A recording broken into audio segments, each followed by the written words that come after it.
খুব ছোট হলেও এক একজনের আঁকা কিন্তু এক এক রকম, আর সবাই কিন্তু এখানে ভীষণ ভালো আঁকে। আজকে ওদের সঙ্গে তোমাদের পরিচয় করালাম না, অন্য একদিন নিশ্চয়ই পরিচয় করাবো। আসলে সবাই এতটা ছোট, হয়তো এখনও গুছিয়ে কথাটাও বলতে পারে না, কিন্তু ওদের সাথেই আমি সব থেকে বেশি ভালো সময় কাটাই। ওদের ওই আদো আদো কথা, তার ভেতর সবার এত মিষ্টি চেহারা, এত সুন্দর ওরা, যে ওদের সাথে থাকতে বেশিই ভালো লাগে। বল অরিন্দিতার কি অসুবিধা আছে? আমারটা হচ্ছে এই যে এই গাছটা। গাছটা কি করতে হবে? আমি পাচ্ছি না। আমি এঁকে দেবো? হ্যাঁ।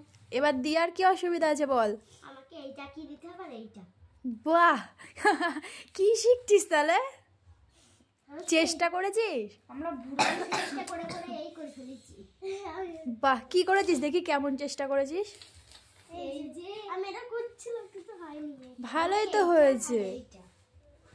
ঠিক আছে, এরকম চেষ্টা কর। প্রথমে আমাদের চেষ্টা করতে হবে কিন্তু, ঠিক আছে? যদি না পারো তখন করে দেব।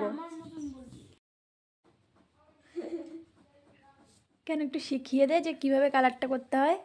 ওই ইয়েলোর সাথে অরেঞ্জের সাথে মিক্স করে দিতে হবে। কি করে মিক্স করতে হবে বল একটু ওর। বাবা ওই হলুদ ওই অরেঞ্জের সাথে দিতে হবে। সেটাই তো বলছি যে কিভাবে মেশাবে, রংটা একটু বুঝিয়ে দে, ও বুঝতে পারছে না। অনিন্দিতা ভালো করে বুঝে নাও।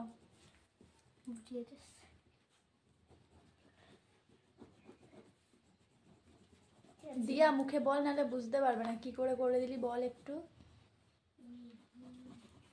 অরেঞ্জের সাথে দিয়ে কালার করতে হবে।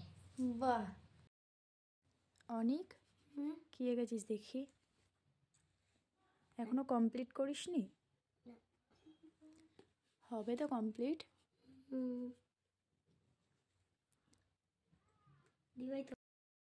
তুই কি আঁকছিস?